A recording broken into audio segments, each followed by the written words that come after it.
যায় না, ওইদিকে যাওয়া তো বেআইনি। মনে করেন যারা ভারতে যায় তারা তো মনে করেন পেটের দায়ে যায়, মনে করেন তারা গরিব মানুষ, তো বাপ দাদার কোনো জমি জারত নাই, এই জন্য তারা ভারতে যায়, কর্ম করে খায় আর কি।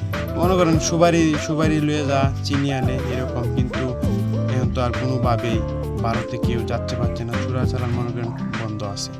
কেউ মনে করেন বিজিবি খুব টহল দিচ্ছে 24 ঘন্টা, কেউ মনে করেন প্রবেশ করতে পারতেছে না। আগে বিভিন্ন জায়গা থেকে মানুষ আইতো, আয়া ছবি টুবি উড়াইতো, বিভিন্ন তার কাটার বেড়ার কাছে যাইতো, দৌড়াদৌড়ি করে ছবি টুবি উড়াইতো।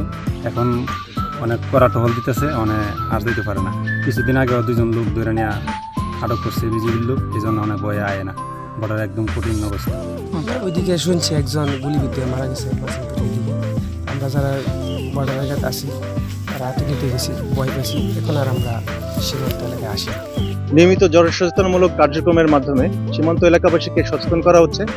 সীমান্ত এলাকা অত্যন্ত দুর্গম হওয়া সত্ত্বেও নিয়মিতভাবে সীমান্তে নজরদারি এবং টহল কার্যক্রম পরিচালনা করা হচ্ছে।